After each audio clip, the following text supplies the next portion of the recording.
And today is the day to celebrate the spark within us all because it's National Creativity Day. Blanca Cobb, who has a master's degree in psychology, and I are talking about your inner artist, inventor, or whatever your creative side is. So Blanca, let's jump right in. What is creativity? Well, creativity, a lot of people think of like Michelangelo or Mozart, but creativity is so much broader. It's really using your imagination to come up with new ideas, new ways of solving problems, even expressing yourself. Think about some of these recipes that people try and really love, like chocolate and bacon. Or where do you think like catchy songs come from? Or even comfortable clothes, like what is it, athleisure wear now? It's all from creativity. I love that. Okay, so why do you think that some people think that they're not creative at all? There's such restrictive definitions of creativity. Look, if somebody wants to write a story, for example, or write a book, but they think, oh, I can never come up with a plot line like John Grisham, I must not be creative. And that's not true. Look, everybody has different creativity strengths, but think of creativity as a muscle that it can be strengthened.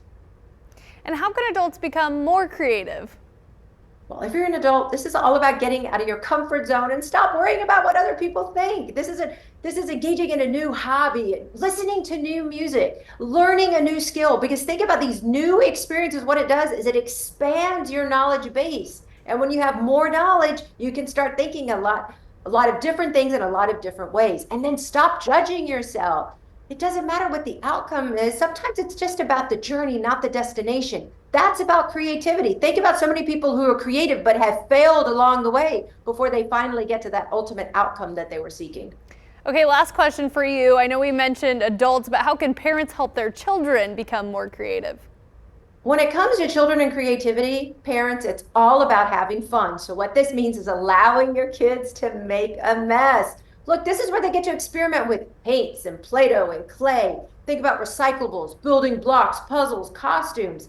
All of this requires thinking, cognitive skills, imagination. Let them have some unstructured downtime where they can think, where they can follow curiosity, where they can invent new games. A lot of times kids come up with their own little word games or mommy, daddy, let's try something new. That's stemming from their creativity. Also allow them to explore new ideas. And then also ask open-ended questions. So instead of saying, hey, what color is the cloud? You might want to say, if you were a cloud and could talk, what might a cloud say? Think about that question. What would a cloud say? Who asked that question? It's open-ended and it's tapping into creativity. This isn't about being right or wrong. It's just coming up with ideas. That's what's so important when it comes to kids. Oh, and then one last thought, let them learn from their mistakes. Let's say they're playing with Play-Doh or clay and they show you a cloud. You don't want to look at them and go, is that supposed to be a cloud? No, you don't want to do that. Instead, to help with the creativity, you might want to say, what would happen if you added more clay to that cloud? Or what do you think would happen if you stretch that cloud a little bit?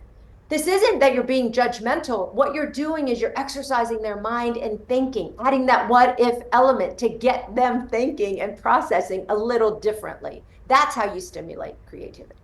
Now I'm going to be thinking, what does a cloud say? Well, thank you, Let Blanca. Yeah, you can continue this conversation with her on her Facebook page, Blanca Cobb, Body Language Expert.